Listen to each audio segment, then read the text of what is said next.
Hey everybody, welcome to DBS Films Podcast. My name is Kellen. With me as always is my brother Brendan. Together we make movies with DBS Films. Today's episode, we are going into part 2 of the strikes coming to an end, which are fantastic. Again, we're going to hop in more so on the Writers Guild. We don't really quite have the specific information for the Acting Guild, for the Screen Actors Guild, but that is going to be out soon. Feel free to take a look online if you want. Speaking of looking at stuff online, look at Horror in the Forest. It's our newest movie. Give it a rental and a review. It means the world to us. Also, take a look at our Discord channel online because we have movies for our fans, with our fans.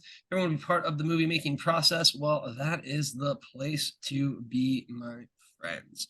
So when we were last basically picked up, we were kind of going through a lot of the items on the Writers Guild side of things. The one that we did leave off that I really want to highlight as is the biggest talking point, I would say, for a lot of people is artificial intelligence. So this was another one where, again, as I was kind of talking, I was really worried because the language coming back from the AMTPT was just, no, thank you, we'll not talk about this.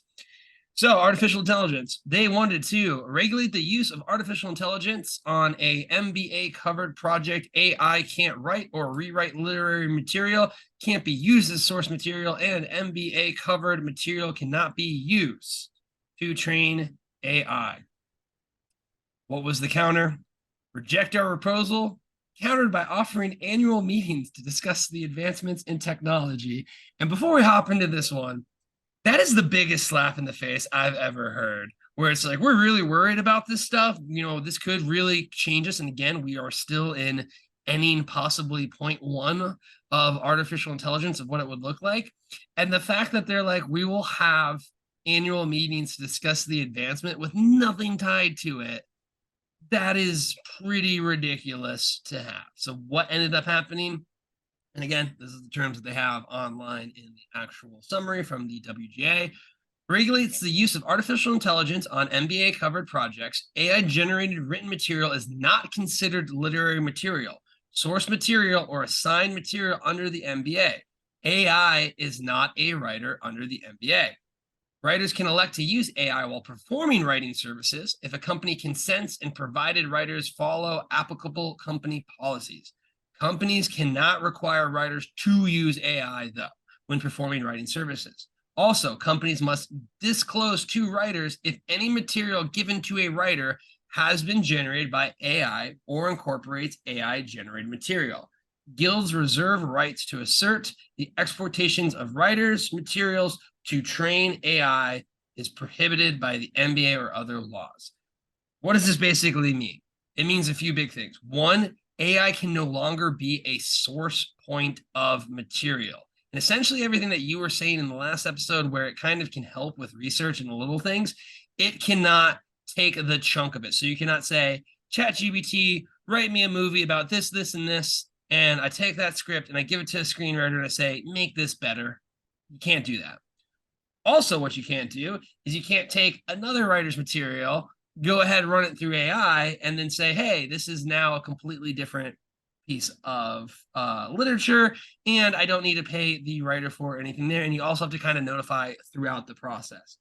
Overall, I think this is a massive win, just because in 2 years, we might have ChatGPT 7.0 that is a perfect screenwriter and is really doing these things. So again, I like this because it really phrases AI as a tool. I think that's good for business. I think it's good to utilize this tool. You know, again, it's very powerful when it comes to using it as a tool, but it contains it as a tool, in my opinion. It's not going to eat into the writers themselves. So what are your thoughts on where they stand for the next 3 years? And again, probably the most pivotal 3 years. I think in 3 years from now, we'll have a much better idea of what AI can and cannot do and is good at and what we can use it for. But this was, again, a scary one for me, the fact that they rejected it and were like, yeah, every year we'll talk about what we're doing, but that's it.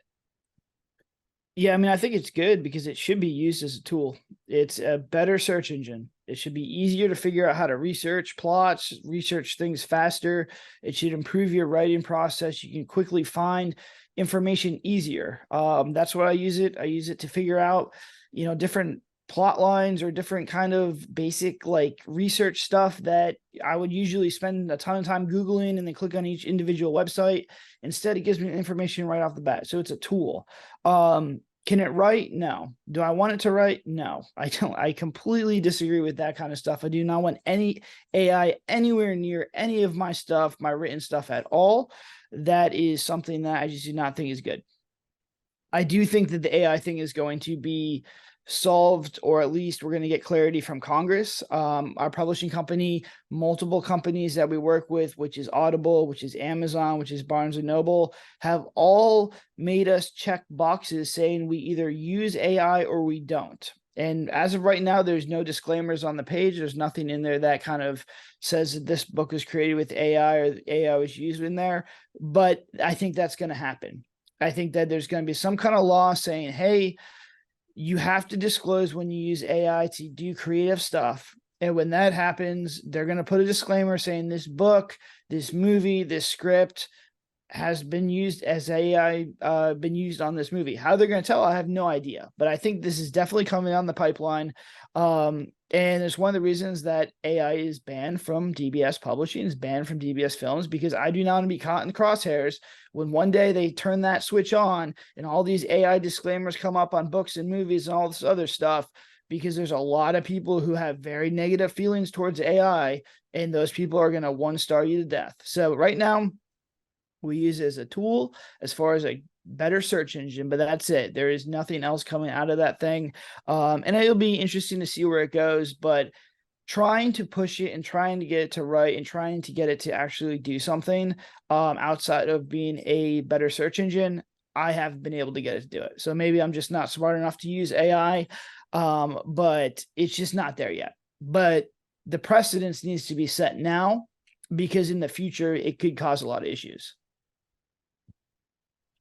Exactly that. I think this is a great foundation for it. Huge props to the writers, because again, I was worried. I was really worried.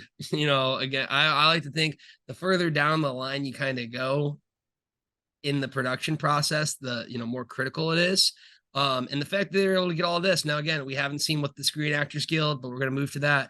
Let's just kind of talk. I think the Screen Actors Guild are going to get a lot. I mean, apparently they were still going back and forth. And like usually when like you work with the Writers Guild and they get something, you kind of get a similar thing right away, but they went back and they wanted more. I think we're actually going to see some big strides on the Screen Actors Guild side of things. So I'm really curious to see that. But it was something that you were kind of mentioning earlier that I want to highlight before we kind of hop into just why we expect this. Actors really do have a lot to do when it comes to the movie industry, obviously, but they do a twofold thing. One, they're acting in the movie, which is what you need, and it's not just the main actors, it's all of your background actors, it's all the different actors, all those different roles, all part of the guild and the union. A lot of people are now actors writers, so they're part of both unions, so you're kind of getting a lot of solidarity from that. But here's one of the biggest ones that we have. They are marketing machines. Literally, A-list actors. The reason they're A-list actors is their name and face. If I have a name and face I can put on a poster, I know I will get people to go ahead and watch it. And what do these people do? They do press tours, and there have been no press tours since that. And it's really been eating into that capability of it. Again, I was kind of worried, are they going to like pull back on just, needing stars and things like that? Or like, what is that going to look like? But because of that impact and because of them going on strike, it just literally stopped production instantly. And that was the big roadblock. So you want to kind of talk about the importance of actors. Not that there is not important when it comes to writers. They just play such a more critical role in the here and now, whereas writers are almost kind of like your consistent pipeline that you're required for. So you can kind of have a little bit of reserves, which is what the studios were anticipating. The actors, you're done. Game over. Shut it down. We're out of here. Yeah, the actors, I mean, it's like whenever you can, you have to be able to build a brand. And if you look at the production stuff, you pretty much have the brand of the writers. How many writers do you know off the top of your head that you want to go see their movies? There's a couple, and that's pretty much it. Then you have like the directors. The directors who do really well are the ones who do have a brand. That's David Fincher, was the guy who did Oppenheimer. Oh my God. I can't believe my brain's Christopher Nolan. Fincher, Nolan. Can't believe I forgot Christopher Nolan. Sorry, Chris. I apologize. Chris hasn't done much. It's Maybe he'll get a breakout movie. it's a Friday, and then you got like James Wan and the other guys. Those are the guys that drive me to the movie theaters to go see their stuff. And the same thing with producers. We haven't really had a lot of producers outside of Blumhouse, and he's kind of, I guess you would consider Blumhouse a producer, but he's just pretty much a studio now. So it's like I don't even know if you consider him. But you had before like Jerry Bruckheimer and some of the bigger guys. You know their stuff. Man, who was the guy who did Michael Bay was like a big time producer for a while. Those guys have brands that drive you to the movies, and actors are even ahead of them. People go to see movies to go see the actors in the movies, and you put yourself in a position of power when you have that brand, when you have that loyal following, because they are not only hiring a good actor, they're hiring everyone to go see that that movie. I think Barbie crushed it. They knew they had a good IP. They knew they had a good thing. Then Margot Robbie had a huge fan base, and Ryan Gosling has a huge fan base. You put those two together, you're good to go. So I think it's still there, and you put these people in a movie that people want to go see, and it makes it easier to greenlight this. It makes it easier to spend money on it because you're going to get those guaranteed seats, those guaranteed returns. For writers, it's just a little bit more difficult, but that's why I was surprised that the actors actually held on. Well, I guess because the writers struck first. I think it was they probably were the same amount of time. How long were they It's about the same amount of time because it was a month. Yeah. But the big one that was kind of the curious one is they got the writers contract, and then you would expect like, okay, deal with the writers, let's get the actors back and let's get moving again. And then the actors came back and they're like, no. So that's the interesting part. Yeah, I mean it's wild. When it was like this is our best and final offer. Yeah, that stuff's like I mean that stuff's wild. But I mean it needed to happen because now you're really starting to slow down production, and now we're like not seeing like big time IP not coming out to 2025. So I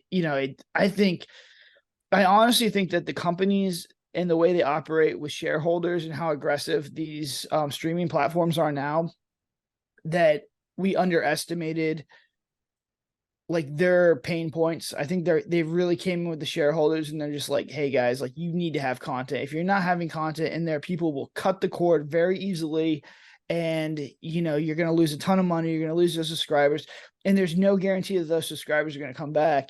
And I think that played into the decision of the writers and the actors getting the deals. I think that as much as we thought the studios had a lot of power, I still think they were handicapped by you have to create the next newest thing. You have to have the best show or you're going to lose all these subscribers. And if you don't have that revenue coming in, you can really put yourself in a pretty big hole. And it's not like you can go out there and get a loan these days because interest rates are 8%. Exactly that. Come on, pal.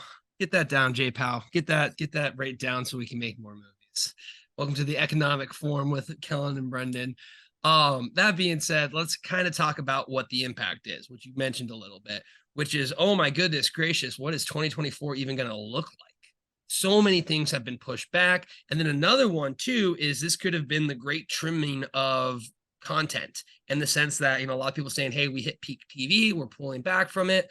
Shows have been pushed. I think Stranger Things is 2027 now, something ridiculous like that. So I think this, was it like 6 months stretch or whatever, I believe, like 5 months. That is going to, in my opinion, crush the summer box office next year, just because how do you get ramped back up to speed?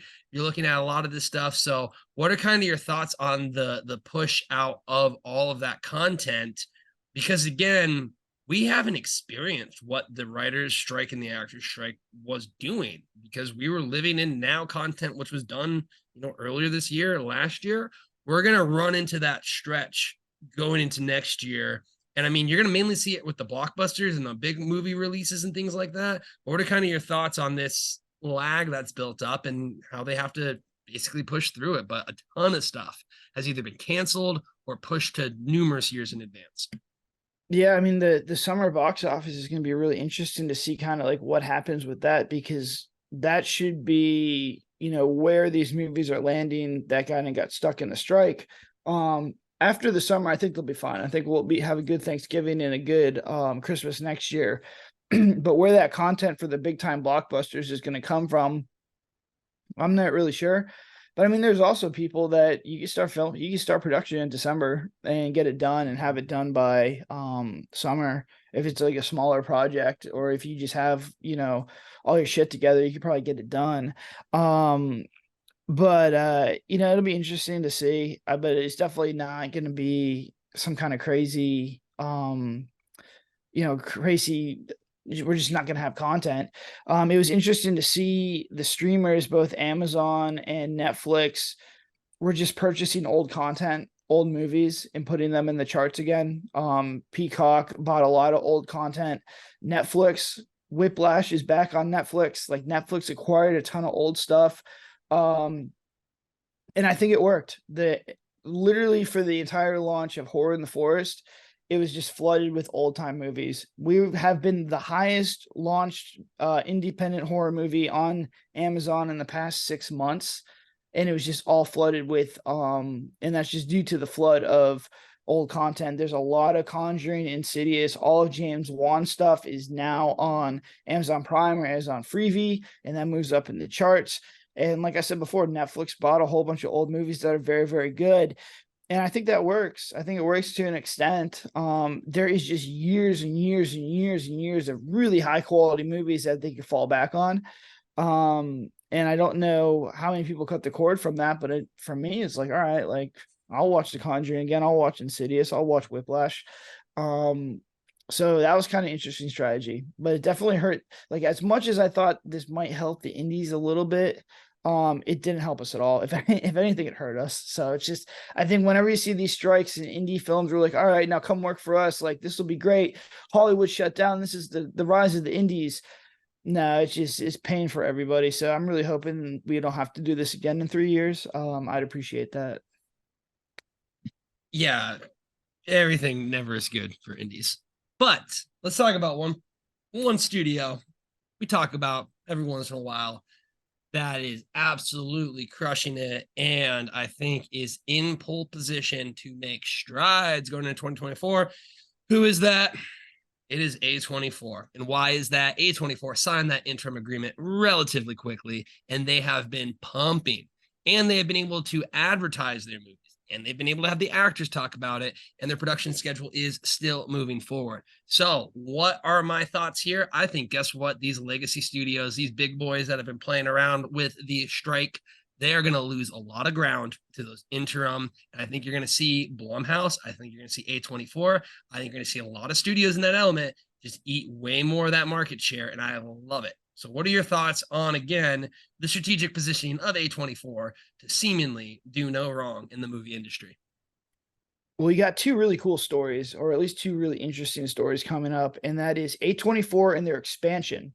They're expanding by a lot. They will probably be one of the biggest studios, right next to Universal and right next to Warner Brothers. They will be very large. They are raising a ton of money. They are getting a lot of investors involved. They are going from small indie studio to powerhouse. It'll be interesting to see whether or not they can keep that quality, that control all the way through the process, which a lot of theaters really, or production companies really struggle with. And then you have Blumhouse, which there are rumors, and I don't know if it's actually been official, of them merging with Atomic Monster. And Atomic Monster is James Wan's production company. So now you're getting Blumhouse and Atomic Monster, and they will also be a huge production house. So I think what you're seeing is these studios, we might be seeing a shift from Warner Brothers, Universal, and some of these big time players who have dominated this sphere, since the 60s, are starting to lose, and now we're getting these new giants to come up. But it's going to be, can they keep the same quality? Can they keep the same cadence? Can they keep the same release schedule? And what's going to happen with the other ones? And who's going to be that new A24? Does it start with a D? We don't know. Ooh, look at that. Do we know any film studios that start with a D? Which could this be talking about that Brendan is referring to? But again, great signs, I would say, for us in the sense that, that wall is coming down and these conversations are happening. And I mean, again, A24 expands. That means they might be looking for a lot more production companies to potentially work with. Here's the other thing. You might see an A24 here. Then what do you hear? A little click, nice little projector, and we've got the same tacky intro that we have before. But I mean, that's the cool thing with it. I really do think, again, there's a few elements to it, but I just really think that the landscape for 2024, those studios that are doing well align more so with our model than align with traditional Hollywood in that sense. And, to kind of end, I think it's something really great to see that the smaller studios, again, the downside is going to be they could scale to become these monsters. They could scale to become these big studios. And next thing you know, they are the ones kind of doing that, old Hollywood establishment. But you're seeing studios that generally, in my opinion, care about their fans, care about the community, and care about their creatives. Who else is going to give $45 million to Beau is Afraid to go ahead and make that? Hollywood studios, that's not an IP, that's not a remake, that's not something there. So I think they're being rewarded for it. And again, we're here, we're in the wake, and I think we can kind of catch that and surf it a little bit more to kind of get us right in the tailwind of being that next in line indie studio. So, again, to kind of end it, I think you're seeing studios that are focused on the art, the creativity of it, their community are thriving. Studios that are looking at the business element of it, rehashing IP, doing their traditional ways, having that closed system, they're on the downside. So I like that look for 2024. What are kind of your thoughts on, again, how it's almost shifting power? And again, who likes their community more than anyone? DBS Films. So I think it does set us up for something like that. Yeah, I mean it's definitely shifting. I think everything's shifting. I'm hoping that movie theaters start to shift. AMC just had a blockbuster quarter. They had their best quarter since pre-COVID. It didn't do well when they diluted their shares, but they had a fantastic quarter. So I think that this could start to see whether it's smaller independent movie theaters come back, just a change of the business model with movie theaters. I think there's demand for people wanting to go to movie theaters. There's just not demand for that kind of experience. So we'll see how it shifts, but I do think with AVOD and Tubi, you're going to see the rise of the indie players, and that those indie players can get into the movie theaters. All of a sudden we have a path to get higher budgets for more indie companies and producers. And that's how A24 started, by acquiring indie films. And so I think that you might start to see, now that there is that gap, that space of an indie film studio looking for indie movies between $1 and $5 million to kind of push out there in the movie theater space. That gap could be gone with A24 moving up. You might just see that get filled by some other studios, and you could start to see some really cool stuff, some other opportunities for indie filmmakers in 2024. Exactly that. So again, congratulations to everyone that was out there picketing, solidarity for the unions. This was a major victory for the creatives. I love to see it. I think it's a massive moment in the sense of that pivot that we were talking about with the studios. And we're excited. Again, we've made 4 movies. We will make 4 movies. Again, I knocked on wood right there. We're looking to make 4 movies this year, with our 4th one, The Haunting of the Murder House, The Lockwood Files. But again, it just sets it up to an ecosystem ideally is developing more and more and more. And, this is kind of shaky ground. I think there could have went a completely different way. Studios could have really dug in. Creatives could have got hurt a lot. It could have fragmented the industry, and that's not good for anyone that's part of it. So I think, again, very happy that this is happening. As always, be sure to take a look at our movies online. Horror in the Forest is now out. Be sure to go ahead and give it a rent and a review. It means the world to us. And then also be sure to take a look at our Discord channel online, because we make movies for our fans with our fans. So if you ever want to be part of the movie making process, that is the place to be. But until then, have a good one, my friends.